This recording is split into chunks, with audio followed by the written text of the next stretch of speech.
Triangle movie जो कि 2009 में रिलीज हुई थी, एक साइकोलॉजिकल थ्रिलर है जो लूप्स, ग्रीक माइथोलॉजी और गिल्ट के कॉन्सेप्ट को एक्सप्लोर करती है। ये मूवी एक सिंपल सर्वाइवल हॉरर की तरह शुरू होती है, लेकिन जैसे जैसे कहानी आगे बढ़ती है ये कॉम्प्लेक्स टाइम लूप मिस्ट्री में बदल जाती है। अगर आपको ये मूवी कंफ्यूजिंग लगी हो तो टेंशन मत लीजिए, आज हम इसको डिटेल में एक्सप्लेन करेंगे। उसका टाइम लूप का लॉजिक, ग्रीक माइथोलॉजी का कनेक्शन और एंडिंग का असली मीनिंग सब जानेंगे। तो कहानी स्टार्ट होती है जेस और उसके ऑटिस्टिक बेटे टॉमी के साथ। जेस एक सिंगल मदर है जो थोड़ी स्ट्रेस्ड लगती है। टॉमी पेंट कर रहा होता है जिसे वो गिरा देता है, फिर जेस उसे क्लीन करती है। इतने में कोई उसका डोरबेल बजाता है, बट जब वो बाहर आकर देखती है तब जेस को कोई नहीं मिलता। अब जेस वापस आ जाती है और बैग पैक करती है एंड अपने बेटे टॉमी को अपने साथ एक बोट ट्रिप पे ले जाने की तैयारी में होती है।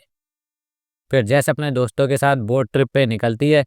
यहाँ पे पहली हिंट मिलती है कि कहानी नॉर्मल नहीं है, क्योंकि जब जेस से पूछा जाता है कि टॉमी किधर है तो वो अवॉइड करती है और सिर्फ कहती है कि वो स्कूल में है। जेस और उसके फ्रेंड्स ग्रेग, सैली, डॉनी, विक्टर और हैदर एक यॉट पे ट्रिप पे जा रहे होते हैं। थोड़ी देर बाद मौसम खराब होता है, फिर ग्रेग अपने यार्ड के बेसमेंट में जाता है और वेदर रिपोर्ट के लिए किसी से कम्युनिकेट करने की कोशिश करता है। तब उसे किसी लेडी की आवाज़ आती है जो कि हेल्प मांग रही होती है और इसके बाद कनेक्शन कट हो जाता है। फिर अचानक से एक तेज स्टॉर्म आता है जो कि उनकी बोट को पलट देता है।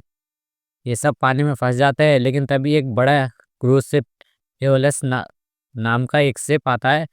जो शिप ऑलरेडी एक पर्सन होता है जिस शिप पर, बट उसका फेस हमें क्लियरली नहीं दिख पाता है। जैस को एक स्ट्रॉन्ग डेजा वो फील होता है जैसे वो पहले भी यहाँ आ चुकी हो। सब लोग एओलिस शिप पे चढ़ते हैं जो बिल्कुल खाली लग रहा होता है। ये एओलिस शिप एक बहुत बड़ा क्लू है क्योंकि ये ग्रीक माइथोलॉजी से कनेक्टेड है।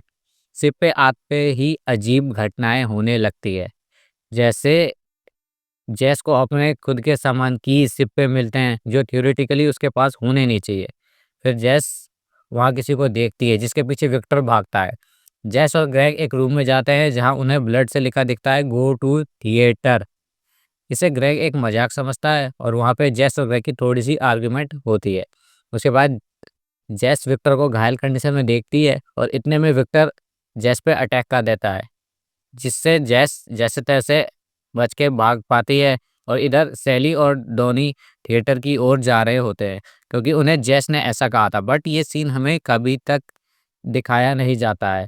फिर वो दोनों थिएटर जाते हैं जहाँ एक मास्क पहने हुए किलर ग्रेग को मार देता है और मरने से पहले ग्रेग सैली को बताता है कि जेस ने उस पर गन शॉट से अटैक किया है। इतने में वहाँ पे जेस भी आ जाती है। फिर वो मास्क पहने हुए किलर एक एक करके सब पे गोली चलाता है, जिसमें सैली और डॉनी मारे जाते हैं और जैस किस तरह वहाँ से बचकर भाग जाती है। लेकिन किलर जैस को पकड़ लेता है और उस पर हमला कर देता है। हालांकि इस बार भी जैस किसी तरह उससे बच के वहाँ से भाग जाती है और एक कुल्हाड़ी लेती है और दोनों में लड़ाई होती है जिसमें जैस उसे मारने ही वाली होती है। तो वो मास्क पहने हुए किलर बोलता है कि सबको मार दो अगर घर वापस जाना है तो। जैस को उस पर भरोसा नहीं होता है और वो उस पे अटैक करके उसे शिप से नीचे गिरा देती है। लेकिन सबसे बड़ा ट्विस्ट तब आता है जब जैस देखती है कि एक नया बोट ग्रुप, एग्जैक्टली उनका ही ग्रुप, फिर से शिप की ओर आ रहा होता है, मतलब एक लूप की तरह। अब जैस एक टाइम लूप में फंस चुकी है, उसे कुछ समझ नहीं आता है और इतने में वो कुछ कर पाती, वो सारे शिप पर चढ़ जाते हैं और जैस उनसे छिपने की कोशिश कर रही होती है क्योंकि वो बहुत ज़्यादा डर जाती है।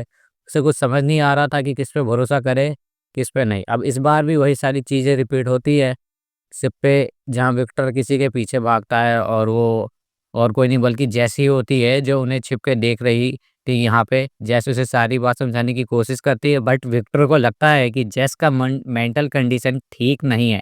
इतने में जैस एक्सीडेंटली विक्टर को घायल कर देती है और डर के वहाँ से भाग जाती है और शिप के एक कैबिन में चली जाती है। वहाँ पे जैस को बहुत सारे पेपर्स मिलते हैं जिन पे लिखा होता है अगर वो लोग शिप पर आए तो सबको मार दो। जैस को वहाँ पे बहुत सारे लॉकेट भी मिलते हैं जो कि जैस के ही होते हैं। जैस का एक लॉकेट भी वहाँ पे गिर जाता है, लेकिन इस बार भी जैस किसी को नहीं मारती है, वो उन सबको बचाने की कोशिश करती है। लेकिन एक पहले से मौजूद जैस इस बार भी सबको मार देती है और इस बार हमें वो सीन दिखाया जाता है जिसमें सैली ही सिप से हेल्प मांग रही होती है ग्रेग से कम्युनिकेट करके। बट इतने में वो जैस को वहाँ पे देख लेती है और उससे डर के भाग के सिप के टॉप पे चली जाती है। और उसके बाद हम देखते हैं कि वहाँ पे सैली की बहुत सारी डेड बॉडीज पड़ी होती है। फिर वहाँ जेस आती है और ये देख के वो भी शॉक्ड हो जाती है। फिर जेस वहाँ से देखती है कि एक नई जेस उस मास्क पहने हुए जेस को शिप से नीचे गिरा देती है। इसके बाद अब फिर से वही बोट आती है जिस पे फिर से वही सब लोग होते हैं। अब इस बार जेस समझ जाती है कि इस लूप को तभी रोका जा सकता है जब वो सारे फ्रेंड्स को मार दे और जैसे ही वो बोट फिर से आए तब वो किसी को भी शिप पे नहीं आने दे और खुद भी बोट पर चली जाए, क्योंकि जेस को लग रहा था कि शिप पे चढ़ने की वजह से ये लूप चल रहा है। उसके बाद जेस खुद सबसे पहले ग्रेग को फिर एक-एक करके सबको मारने लगती है। और अब हमें यहाँ पे ये सीन भी दिखाया जाता है जिसमें जेस डॉनी और सैली को थिएटर में जाने के लिए बोलती है ताकि वो सबको एक साथ वहीं ख़त्म कर सके। थिएटर में सबको मारने के बाद नई जेस पर भी वो गोली चलाने लगती है, लेकिन क्योंकि ये एक लूप बार-बार चल रहा था इसलिए इस बार भी वो नई जेस बच जाती है और इस जेस को एक एक्स से मार के शिप के नीचे गिरा देती है। गिरने से पहले जेस भी उस नई जेस को वही बात बोलती है कि अगर घर वापस जाना है तो सबको मार दो। अब यहाँ से कहानी में कुछ नया दिखता है और हम जेस को एक समंदर के पास अनकॉन्शियस कंडीशन में देखते हैं। वो जैसे ही होश में आती है सबसे पहले लिफ्ट लेके अपने घर की ओर जाती है। वहाँ पे अपने बेटे टॉमी को देखती है जो कि पेंटिंग कर रहा होता है। उसके बाद वहाँ हम एक दूसरी जेस को भी देखते हैं जो कि ऑलरेडी वहाँ पे होती है, जैसे हमने मूवी की स्टार्टिंग में देखा था जेस को घर के काम करते हुए। फिर टॉमी से एक पेंट का बॉक्स गिर जाता है जिसे देख के वो घर वाली जेस बहुत गुस्सा हो जाती है और टॉमी को जोर से एक थप्पड़ मार देती है। ये देखिए ओरिजिनल जेस डोरबेल बजाती है और घर के पीछे एक हैमर लेने चली जाती है।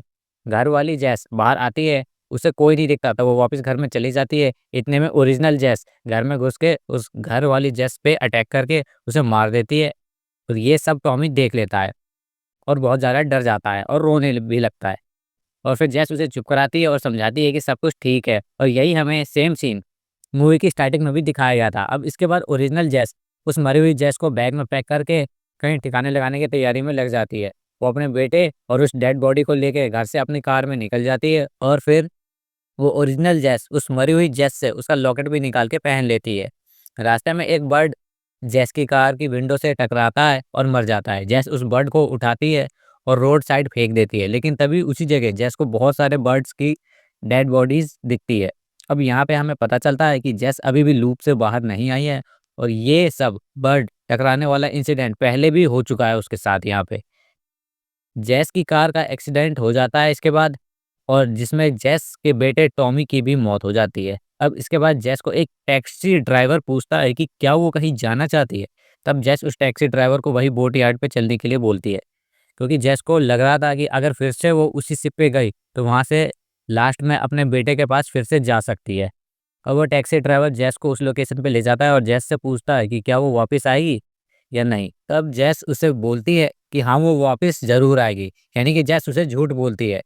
अब बोट यार्ड पे उसे विक्टर मिलता है जो जेस के बेटे के बारे में पूछता है। तब जेस विक्टर को बोलती है कि उसका बेटा स्कूल गया है।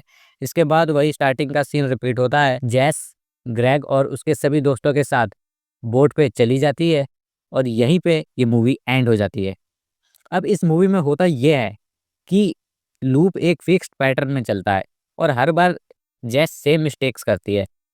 जैसे कि पहला जेस और उसके दोस्त शिप पे चढ़ते हैं, दूसरा एक मास्क पहने हुए किलर सबको मारना स्टार्ट करता है और इसके बाद जेस किलर से फाइट करती है और उसको शिप से गिरा देती है और फिर से एक नया ग्रुप शिप पे आता है और फिर से सारा प्रोसेस रिपीट होता है। लेकिन इस लूप में एक बड़ा साइकोलॉजिकल ट्विस्ट है।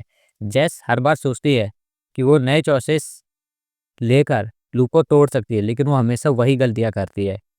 एक और शॉकिंग रिवील ये होता है कि हर बार जब जैस शिप पे आती है तब शिप पे 2 पहले से मौजूद जैस भी होती है, जिनमें से एक जैस नए लोगों को मारने की कोशिश करती है। मतलब हर नई जैस पुरानी जैस का रोल ले लेती है और नए लोग उसके लिए नए विक्टिम्स बन जाते हैं। एक पॉइंट पे एक जैस दूसरे जैस को भी मारने की कोशिश करती है ताकि लूप ब्रेक हो सके, लेकिन प्रॉब्लम ये है कि कोई भी एक्शन लूप को ब्रेक नहीं करता, क्योंकि सब कुछ पहले से प्लान्ड होता है कि लूप में ऐसा-ऐसा होना ही है और उसके पीछे भी एक रीज़न है जो कि ग्रीक माइथोलॉजी से कनेक्टेड है। तो चलिए फिर इसको समझते हैं। मूवी का सबसे बड़ा क्लू है शिप का नाम एओलस। एओलस ग्रीक माइथोलॉजी में विंड्स का गॉड था जो ओशन के ट्रेवलर्स के फेट डिसाइड करता था। सिसिफस एओलस का बेटा था जिसने गॉड ऑफ डेथ को कई बार चीट किया था, इसलिए गॉड्स ने उसको पनिशमेंट दिया था। उसको एक बड़ा रॉक माउंटेन के टॉप तक ले जाकर रखना था, लेकिन जैसे वो पहुंचता रॉक नीचे गिर जाता था और उसको फिर से शुरू से उस रॉक को वापस माउंटेन के टॉप पे पहुंचाना पड़ता था, क्योंकि उस माउंटेन का जो टॉप था वो बिल्कुल ट्रायंगुलर शेप का था, इसलिए उस पे एक सर्कुलर रॉक को रखना इम्पॉसिबल था। और यहीं से मूवी का नेम ट्रायंगल का रेफरेंस लिया गया है और सर्कुलर रॉक का रेफरेंस लिया गया है लूप को रिप्रेजेंट करने के लिए। सिसिफस की तरह ये जेस भी एक नेवर एंडिंग पनिशमेंट में फंस चुकी है। वो जितनी बार ट्राई करे लूप फिर स्टार्ट हो जाता है। तो होता यह है कि जेस एक सिंगल मदर होती है और उसका सन ऑटिस्टिक होता है, जिसकी वजह से उसके सन टॉमी की मेंटल ग्रोथ नॉर्मल बच्चों के जैसे नहीं हो पाती। इसी वजह से उसे एक्स्ट्रा केयर की ज़रूरत होती है, लेकिन जेस इस चीज़ से बहुत ज़्यादा स्ट्रेस्ड हो जाती है और उसका बिहेवियर एब्यूजिव हो जाता है, जिसकी वजह से एक दिन बोट ट्रिप पे जाते टाइम उसकी कार एक्सीडेंट में उसके बेटे टॉमी की डेथ हो जाती है। अब इस बात को एक्सेप्ट करने की बजाय जेस अपने बेटे को रिवाइव करने की बार बार कोशिश करती है बोट पे बार बार जाकर। अगर वो अपने बेटे के डेथ के बाद ये बात एक्सेप्ट कर लेती कि अब उसका बेटा वापस नहीं आ सकता है एंड बाकी की लाइफ नॉर्मली जीकर इस लूप से बाहर आ सकती थी।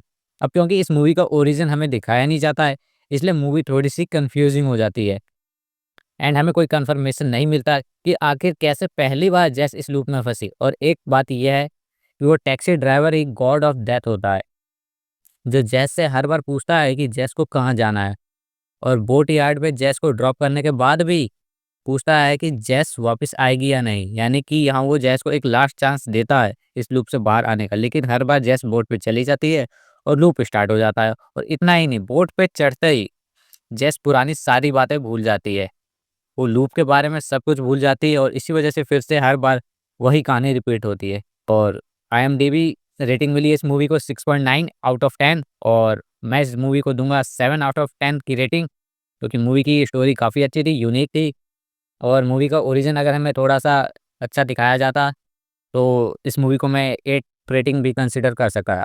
तो गाइज़ आप लोग बताइए कि इस वीडियो में मैंने जेस वर्ड कितनी बार बोला है?